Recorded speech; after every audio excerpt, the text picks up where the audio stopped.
తర్వాత public utility usage room కింద 0.22 square అంటే మీ పేరు చెప్తాను మేము రాసుకుంటాం. X panchayat member 81. సో ఇప్పుడు దానికి ఇంటర్ కనెక్షన్ అనేది ఒక కొత్త రోడ్ కూడా ప్రపోజ్ చేస్తున్నాం సార్.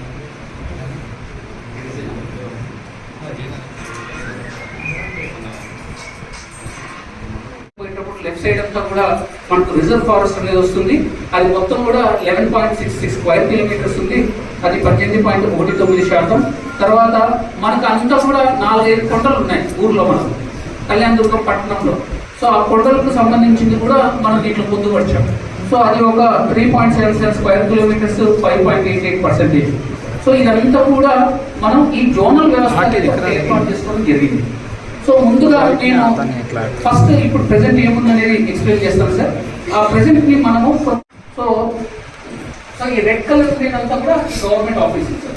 అంటే ఇది మన కర్నూలు చెప్పుల స్కూల్ రోడ్ కావచ్చు, లేదంటే తహసీల్దార్ ఆఫీస్ కావచ్చు, ఏదైతే మనము ప్రభుత్వము అన్ని కూడా ఉండేదంతా కూడా మనం రెడ్యూల్ చేసుకోవడం జరుగుతుంది. ఈ బ్లూ ఏదైతే ఉందో సుబేదార్ చెట్టు. సో ఇదంతా కూడా మనకు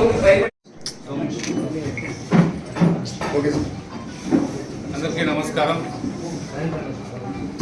ఈరోజు కళ్యాణదుర్గ పుర ప్రజలందరూ కూడా ఈరోజు మున్సిపాలిటీ ఆఫీస్లో సమావేశం కావడం జరిగింది.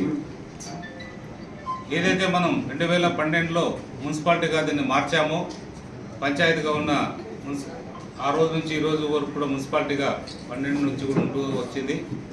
కానీ ఏదైతే ఆ రోజు 2012లో పంచాయతీగా ఉన్న రోడ్లే ఈ రోజు వరకు కూడా మున్సిపాలిటీ అయినా కూడా అలాగే కొనసాగుతున్నాయి. చిన్న చిన్న మార్పులు మాత్రం చేశారు, కానీ ఎక్కడ కూడా ఏ మార్పులు లేకుండా ప్రజలు కూడా తీవ్ర ఇబ్బందులతో తిరగాల్సిన పరిస్థితిలో ఇక్కడ కళ్యాణదుర్గ మున్సిపాలిటీ ప్రజలు ఇబ్బందులు పడుతూ వచ్చారు. మన పక్క ప్రాంతాలైన రాయదుర్గం తీసుకోండి, ఇక్కడ ఉరవకొండ తీసుకోండి, అలాగే మడకసిర తీసుకోండి. ఈ 3 ప్రాంతాల్లో కూడా రోడ్లు బాగా అభివృద్ధి చేసుకున్నారు. అన్ని రకాలకు కూడా మున్సిపాలిటీ అభివృద్ధి అయ్యాయి. ప్రతి చోట కూడా వీధి లైట్లు ఉన్నాయి, డబుల్ రోడ్లు వేసుకున్నారు, షాపులు కూడా సక్రమంగా అన్ని చోట్ల నిర్మించుకోవడం జరిగింది. ప్రజలు కూడా ఇబ్బంది లేకుండా వాళ్ళు కూడా జీవిస్తూ వస్తున్నారు.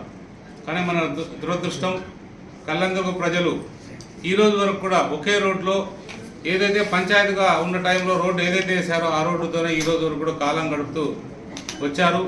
మధ్యలో ఏదో చిన్న చిన్న రోడ్లు ఏదైతే అవకాశాలు ఉన్నాయో అట్లాంటివి చేసుకుంటూ వచ్చారు.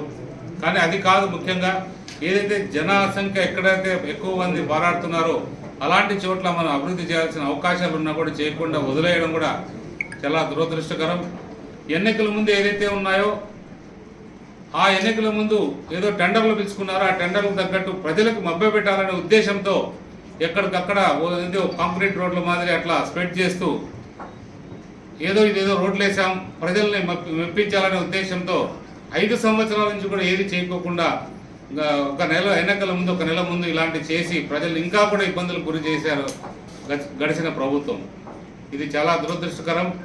అది ఒకసారి మనం ఎమ్మెల్యేగా ఎన్నికైన తర్వాత ఒకసారి పరిశీలించాం. వరదలు కూడా వచ్చాయి, చాలా ఇండ్లు కూడా మునిగాయి. దీనికి కారణం ఏంటని చూస్తే ఎక్కడ కూడా డ్రైనేజ్ వ్యవస్థ లేదు. సరే, అప్పుడు ఇంజనీరింగ్ వ్యవస్థని పిలిపించి ఆర్ఎండ్బి వాళ్ళని పిలిపించి అడిగితే ఏంటి పరిస్థితి అంటే, ఇది డ్రైన్ ఉంది సార్, వేయడానికి అవకాశం లేదు, ఏది కూడా అవకాశం లేదు కాబట్టి మేము రోడ్డు వేసుకుంటూ వెళ్తున్నాం. అదెందుకు లేదు, అట్లాంటప్పుడు మీరు ఎందుకు ఈ అవకాశం లేకోకుండా ఎందుకు చేశారు, ఉంది కదా అంటే లేదు, ఎవరు కూడా ఎంకరేజ్ వదలట్లేదు అన్నారు. కానీ ప్రజల్ని ఒక్కసారి వ్యాపారస్తులను పిలిచి చెప్తే స్వచ్ఛందంగా, నిజంగా వాళ్ళ సొంత స్థలాలైనా కూడా స్వచ్ఛందంగా మేము అభివృద్ధికి సహకరిస్తాం అని చెప్పి ప్రతి ఒక్కరు కూడా వాళ్ళంతా వాళ్ళు వాలంటరీగా వాళ్ళ బిల్డింగ్ను కొట్టుకొని సహకరించి ఈరోజు డ్రైను ముగింపు దశకు చేరిపోయింది. అంటే ఇదంతా కూడా పాలకులు ఏ విధంగా మనం ఉంటామనే దాని మీదే ప్రజలు కూడా వాళ్ళ స్పందన ఉంటుంది. ఆ స్పందనకి అనుగుణంగా మనం ఎప్పుడైతే ముందుకెళ్తామో మనం కూడా అభివృద్ధి బాటలో పడతాం. అలాంటి అభివృద్ధి బాట పట్టాలంటే ఫస్ట్ ఎవరైతే పాలిస్తున్నారో వాళ్ళలో నిజాయితీ ఉండాలి. ఆ నిజాయితీ కొరవబడటంతోనే ఈరోజు ఈ పరిస్థితి వచ్చింది. గడిచిన ప్రభుత్వంలో ఏది కూడా అభివృద్ధి అంటే పట్టణం కావచ్చు, పల్లె దారులు కావచ్చు, ఏ దారికి వెళ్ళినా కూడా ఒక్క రోడ్డు కూడా లేదు. అసలు ఏ రోజు తీసుకెళ్ళినా ఎన్ని వందల రోడ్లు వస్తున్నాయి. ఈ డెవలప్ కావాలా, ఎక్కడ ఏ ఊరికి పోయినా ఒక రోడ్డు కూడా లేదు. ఇదన్నీ కూడా మా ముఖ్యమంత్రి గారి దృష్టికి, అలాగే డిప్యూటీ సీఎం గారి దృష్టికి, ఇద్దరి దృష్టికి తీసుకెళ్ళాం. అలాగే కేంద్ర ప్రభుత్వాన్ని దృష్టికి కూడా కొన్ని మా ముఖ్యమంత్రి ద్వారా తీసుకెళ్ళాం. ఏదేమైనా కూడా మనం ఎంత కష్టమైనా కూడా ప్రజల కోసం, ప్రజలందరూ కూడా నమ్మి మనల్ని ఎన్నుకున్నారు కాబట్టి ఖచ్చితంగా మనం అభివృద్ధి చేయాల్సిన బాధ్యతలో భాగంగానే ఈరోజు ఏదైతే ఉందో మనం మున్సిపాలిటీకి సంబంధించిన ఏదైతే మనం 20 ఏళ్ళను దృష్టిలో పెట్టుకొని మాస్టర్ ప్లాన్ ఏదైతే ఉందో ఈరోజు మాస్టర్ ప్లాన్ని అంతా రూపుదిద్ది ఈరోజు నన్ను కూడా ఈరోజే పిలవడం జరిగింది. పిలిచి ఈ రకంగా చేస్తున్నా అంటే ప్రజలందరినీ కూడా పిలవండి అని చెప్పి ప్రజలందరినీ కూడా పిలిచి ప్రజల అభిప్రాయాలు కూడా తీసుకొని ఇంకా ఏమైనా మార్పులు చేర్పులుంటే కూడా చేస్తామని కూడా అందరికీ తెలియజేయడం జరిగింది.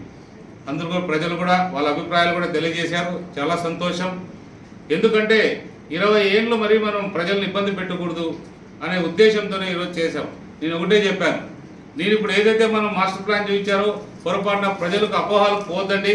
నేను ఇంతవరకు కూడా కల్లందరూ ప్రాంతంలో ఒక్క సెంట్ భూమి కూడా ఇక్కడ నేను తీసుకోలేదు. నా స్వార్థం అనేది ఏమీ లేదు. నా స్వార్థం ఓన్లీ ప్రజలు బాగుండాలనే స్వార్థం తప్ప ఇంకోటి కాదని ఖచ్చితంగా అందరూ కూడా తెలియజేయడం జరిగింది. ప్రజలందరూ కూడా దాంతో ఏకీపిస్తున్నారు. అందరూ కూడా అభివృద్ధి కావాలని కోరుకుంటున్నారు. కాబట్టి భగవంతుని దయ వల్ల అన్ని సహకరిస్తే అనుకున్నట్టు మన ముఖ్యమంత్రి గారి సహకారంతో మన కళ్యాణదుర్గ ప్రాంతం అభివృద్ధి అవుతుందని ఆశిస్తాం.